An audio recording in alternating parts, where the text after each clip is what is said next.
My name is Hannah Burshnick, and I'm a senior at the University of Texas at Austin. I had never met or spoken to anybody with any disabilities before coming to camp. I came because it sounded like a lot of fun, and I was really nervous. But within, the first day, a lot of my fear kind of left the gate. I started camp in 2011. I was 15 years old, and I heard about it from a friend who had a brother with a disability, and she had volunteered the year before I did. And I came out one week and just had an absolute blast. One especially memorable camp memory was when I was a volunteer counselor and I was in the Pawnee Girl Tribe. I had this beautiful, amazing camper, but she was very shy. And one night, on a Wednesday night, our night activity was kind of like a girls' night. And the staff had taken red paper and made this big red carpet, and all the girls were making lip gloss and getting their makeup done. And then each girl was gonna have a chance to walk down the red carpet and get everybody to cheer for them. And I just knew that my camper wasn't going to be into that, just because she was so shy. So when our turn came, I was prepared to say, oh, we'll just watch. But she surprised me. She stood up, walked to the end of the red carpet, and completely strutted her stuff down there. And the whole time I was just like completely amazed. And that was really huge for me because I had really underestimated her. I didn't think that she would go up in front of all those people, and she did, and it was amazing.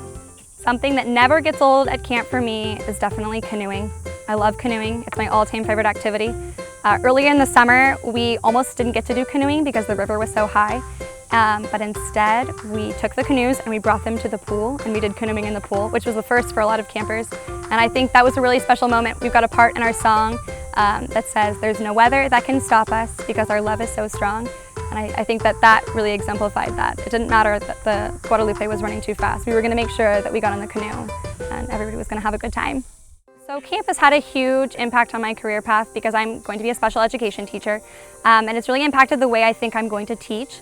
A lot of times in the public school system, the students with disabilities are kind of outsiders, and they might not be able to go to the prom or might not be able to go on all of the field trips and stuff. And I hope that when I'm a special education teacher, I make sure that my students are never the outsiders. They're included, they're given equal opportunities, and I would have never had that perspective if not for camp, because that's exactly what we give our campers, is equal opportunities. To any person that is considering volunteering at camp, I would say, come on out. I promise you, you will leave changed.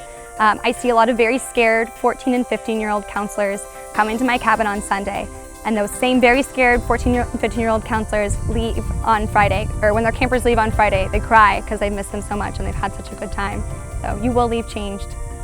Some advice I would give to a camper is try everything once. I said that just last week to a camper who was really nervous about getting the horse. I said, just try it one time and then you don't ever have to do it again.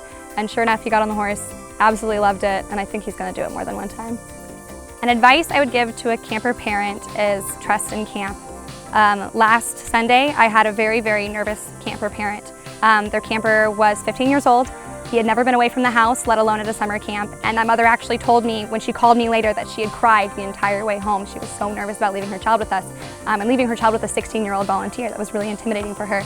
But when she picked up her child on Friday and saw him get his award and saw all the volunteers coming up and giving him hugs, she turned to me and told me, thank you for encouraging me, and also thank you for giving my child a good week, and we'll definitely come next year, and I definitely won't cry the whole way home. A big difference I think we make in a camper's life is that we let them come into a place where they're equal, and they're treated with respect, and they're always treated with dignity.